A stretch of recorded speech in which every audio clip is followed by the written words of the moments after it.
Thanks for joining us. I'm Paula Ebben with the WBZ News Update. Top stories this Tuesday. The Palestinian flag is now flying in the town common of North Andover. The Israeli flag went up on the common last month after the Hamas terrorist attacks. So last night, board members approved one resident's request to fly the Palestinian flag as well, saying that while it doesn't represent the opinions of the town, it is protected by free speech.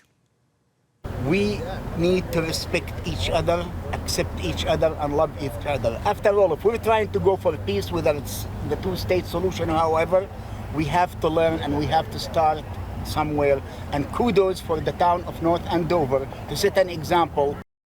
The board also updated its policy and will no longer accept resident applications to fly flags.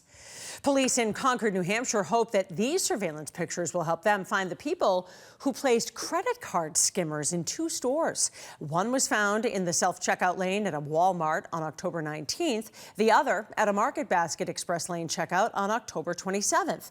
Investigators say the same 2 people installed the devices on October 17th.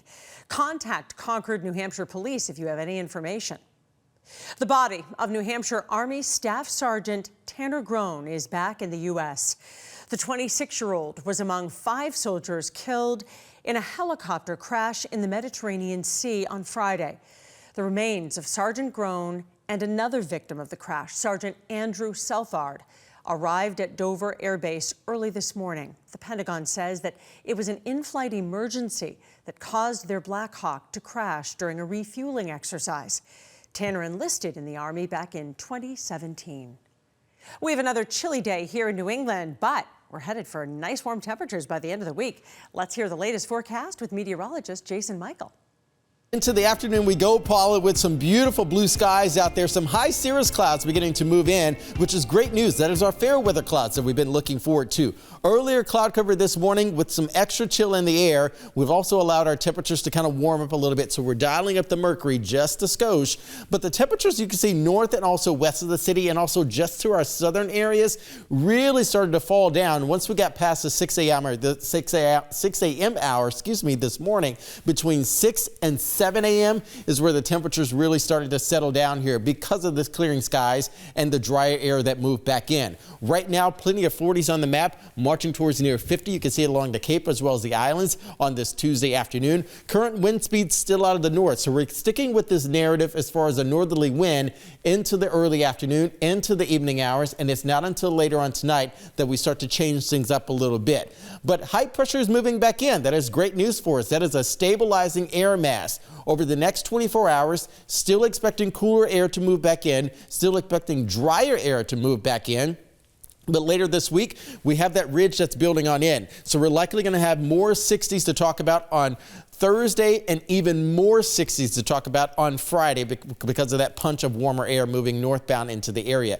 This weekend, Saturday is going to look a lot different than Sunday. Sunday is going to be a lot drier than Saturday. So let's roll the clock forward here. You can see where we still have some of the northerly clouds move back in. More clouds over the ocean because of the warm ocean temperatures. Cooler inland, clear inland. You can see that waking up on tomorrow morning, we're likely going to be a little bit cooler as opposed to this morning where we woke up. There's that south wind coming in, fanning in even more clouds coming from the southwest, moving over towards the east. South winds again pushing temperatures up, so we're likely going to climb to near 60 degrees tomorrow because of that south wind and that ridge building in. Let's go into the mid and upper levels now and talk about why that's happening. We exchanged the cold for warm air notching on in here, this little undulation, bringing much colder weather to the Midwest, but also a ridge of warmer air that moving northbound into the I-95 corridor. How does this play out as we head into Friday? Friday, we begin to increase our cloud cover into the afternoon and evening hours.